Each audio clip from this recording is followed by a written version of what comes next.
The test is in 4 parts: Part 1, Part 2, Part 3, and Part 4. Now look at Part 1. Part 1.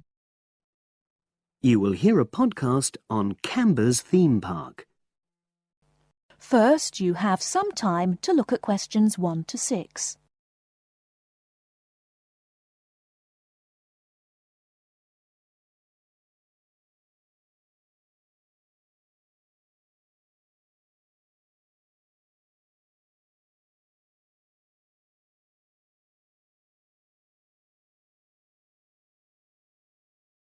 You should answer the questions as you listen, because you will not hear the recording a second time.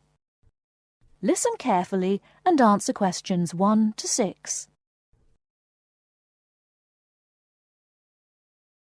Welcome to Canberra's Park podcast. In the next few minutes, I'll tell you a little about the park and the amazing things we have to offer. We like to think that Canberra's offers more than other theme parks.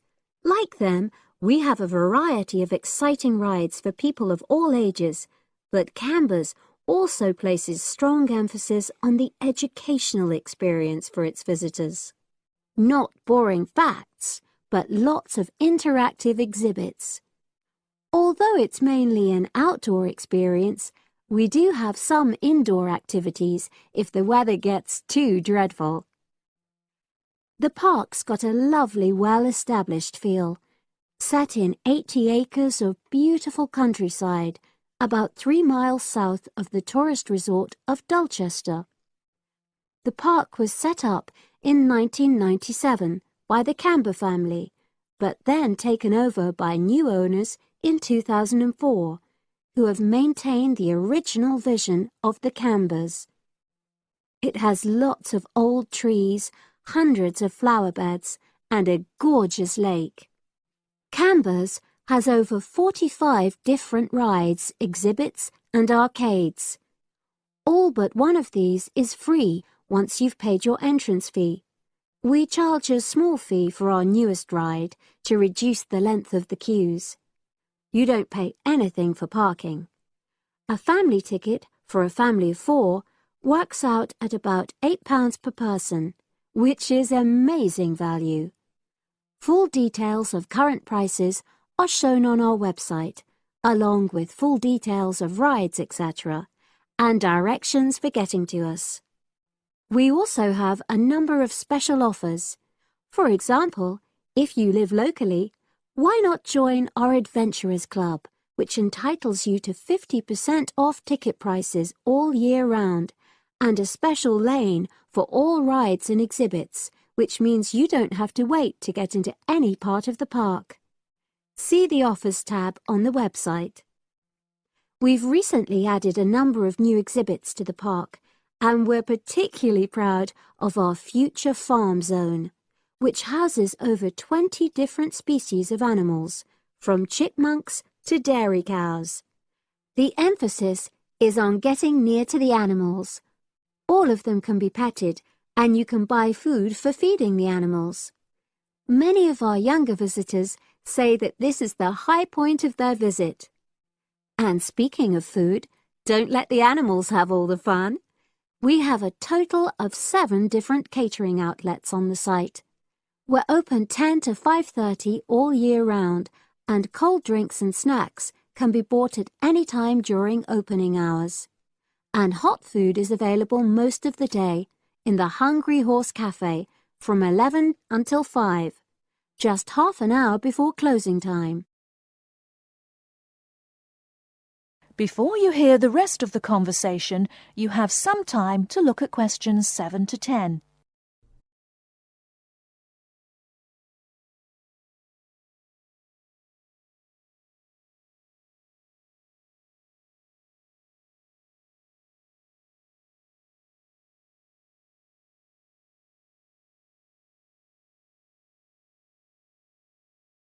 Now listen and answer questions 7 to 10. Now we want all our visitors to have an exciting time when they come to the park, but our first priority must be safety.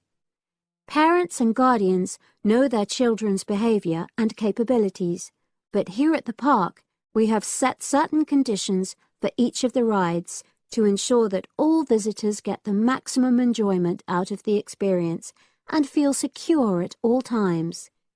There are 4 major rides at the park. Our newest ride is the River Adventure, which is designed to reproduce the experience of whitewater rafting. No amount of protective clothing would make any difference, so only go on this ride if you're prepared to get wet. Children under 8 can go on this ride, but all under 16s must have an adult with them. Not all of our rides are designed for thrills and spills. Our Jungle Gym roller coaster is a gentler version of the classic Loop-the-Loop, specially created for whole family enjoyment, from the smallest children to elderly grandparents, suitable for all levels of disability and health conditions. Carriages have comfortable seating for up to 8 people with safety belts for each passenger, which must be worn at all times. Sit back and enjoy the scenery. One of the best established and most popular of Canberra's rides is the massive swoop slide. Whiz down the polished vertical slide 9 meters in height and scream to your heart's content. There are no age or height restrictions. Be careful though, you must have on long trousers so you won't get any speed burns. And then there's the famous Zip Go-Kart Stadium with 16 karts, 8 for single drivers and 8 for kids preferring to ride along with mum, dad or carer. Take part in high-speed races in our specially designed Formula 1 style karts, but no bumping other karts, please. All riders must be above 1.2 meters because they have to be able to reach the pedals, even in the shared karts. Full details of all safety features are available on our website at www.camberspark.com. So come and make a day of it at Canberra's theme park.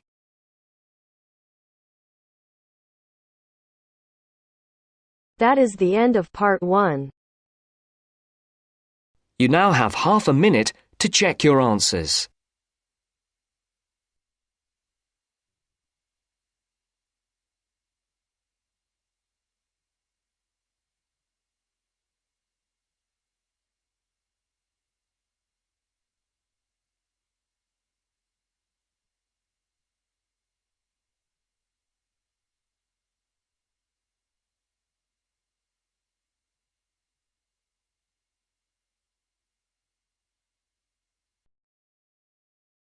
Now turns to part 2. Part 2. You will hear part of an introductory talk to a health club. Listen carefully and answer questions 11 to 15.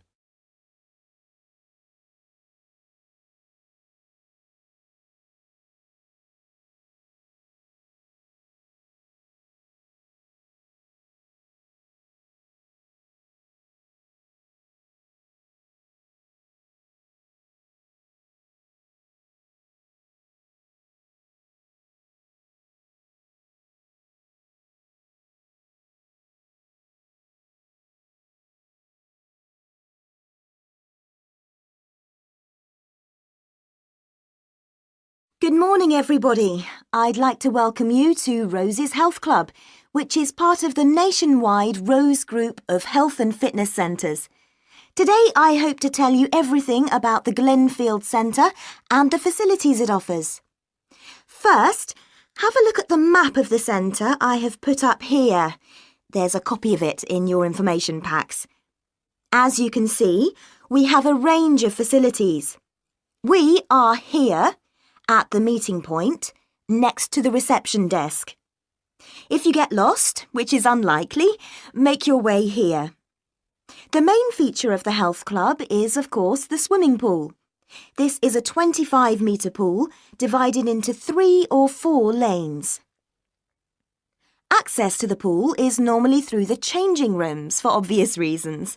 To get to these, Bear left as you come through reception, and as you follow the corridor, they are the 2 doors immediately to your right. First the female changing room, then the men's. If you follow the corridor right to the back of the building, you'll find one of our most popular features, 3 state-of-the-art squash courts. We keep them in very good condition, so if you're keen on that sport, I'm sure you'll appreciate the quality. Right then, I'm sure what many of you are thinking of joining for is access to the gym facilities and activities like yoga. We've got lots of space for this, and these are all situated on the left-hand side of the main corridor, opposite the changing rooms and squash courts. At the far end, you'll find the fixed and free weights room. There are lots of fixed weights machines, and you'll also find exercise bikes and rowing machines. Next to that, directly opposite the changing rooms, there's access to our sports hall. This is where yoga classes, martial arts, circuit training, and other classes take place. We even have badminton and table tennis sometimes. OK, moving on from the sports, there are 2 other things to point out. One is a small door next to reception to the left as you come in. This takes you into the staff training room. This is important because you'll know where to find us in an emergency, and it doubles as a first aid room in those circumstances. Finally, last but not least, there is another corridor to the right as you come in, and that leads you to the cafe lounge on one side and the viewing area for the swimming pool on the other. Before you hear the rest of the talk, you have some time to look at questions 16 to 20.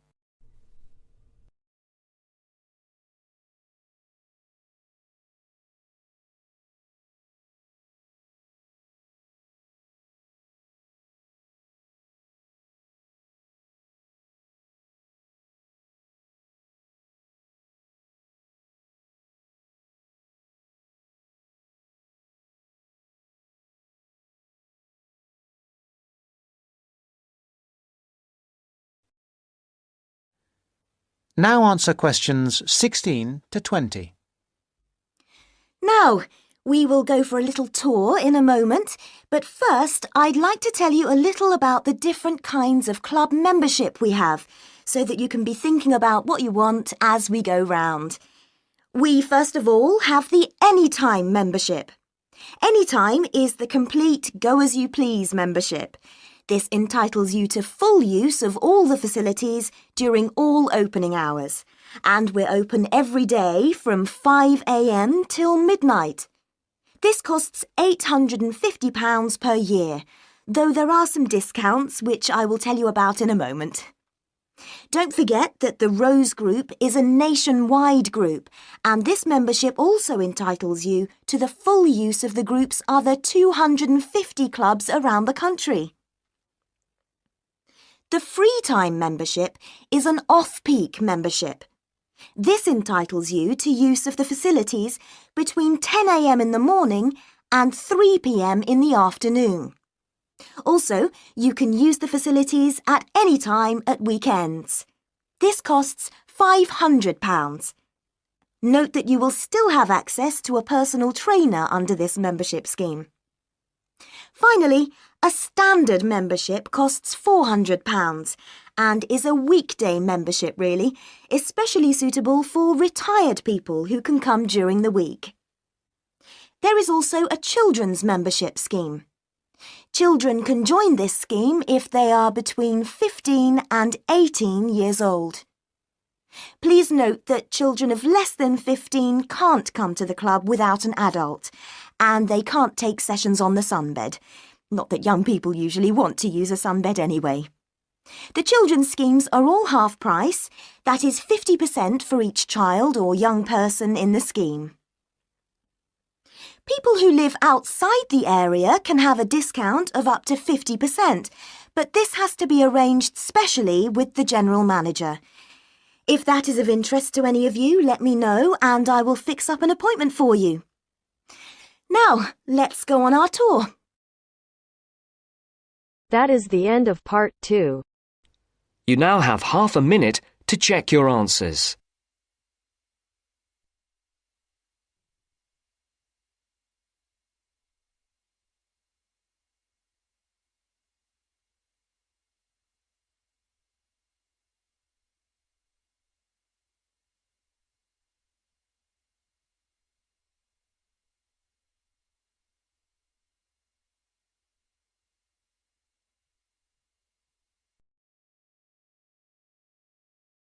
Now turns to part 3. Part 3.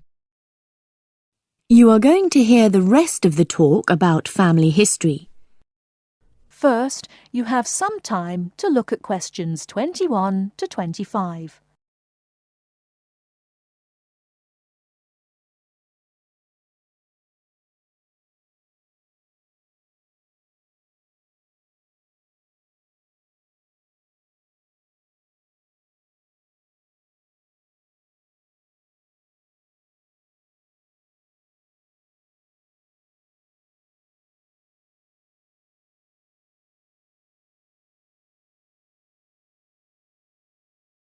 Now, listen carefully and answer questions 21 to 25.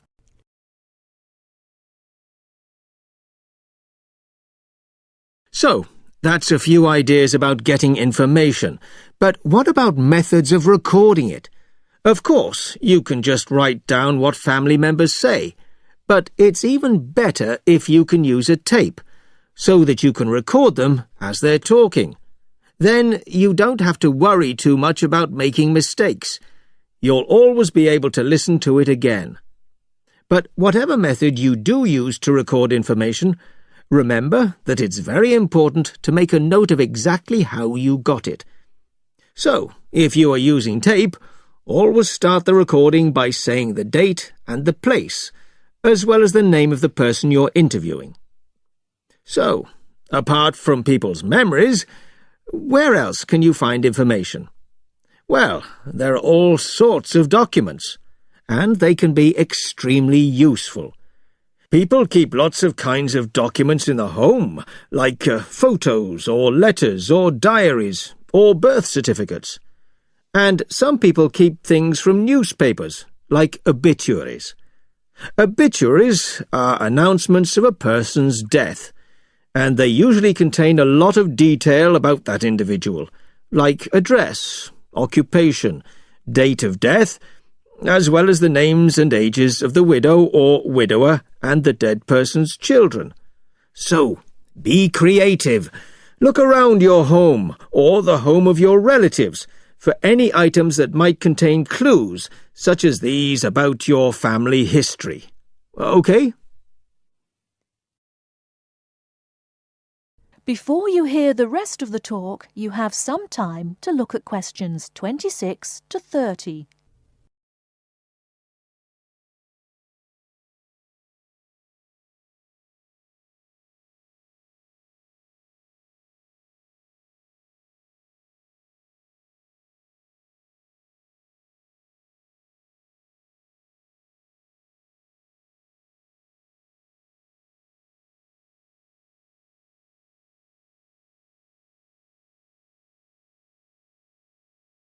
Now listen and answer questions 26 to 30. Now, you'll find that you'll collect a lot of information, so you'll need to record it in an organised way. I'd recommend that you use an ancestor chart, like this one here. Can you all see? Ancestor charts act like maps. They link 4 or 5 generations in a family tree, so they're very convenient, and they don't cost anything. You can get as many as you like. You just download them free from the internet. Then you fill them out as you go along, and for each individual you record all the key information next to their full name. It's very convenient. Now, at this point, I'd just like to give you a couple of tips about filling in the ancestor sheet. First of all, I'd advise you to use pencil, at least until you have definite evidence for the information you're recording. Secondly, as well as recording official names, I mean given names, it's worth writing any nicknames down. You know, these are the short names that people call you when they know you very well. And you can show them by using quotation marks. That's ancestor charts then. They really do save a lot of work. Now, before I show you how to go about confirming the information you've collected... That is the end of part 3. You now have half a minute to check your answers.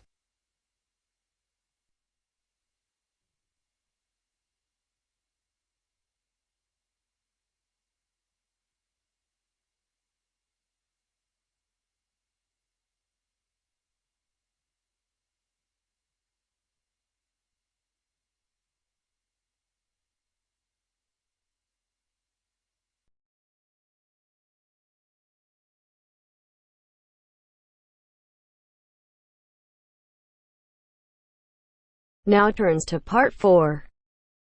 Part 4. Today I'm going to talk about my end-of-year project.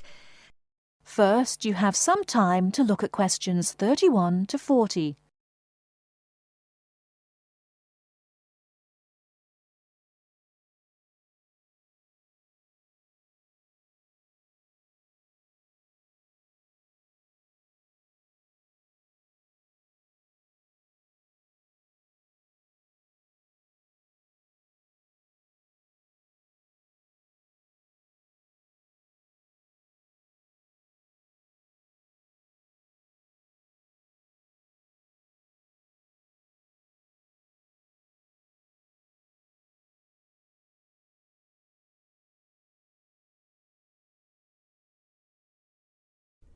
Now, listen carefully and answer questions 31 to 40.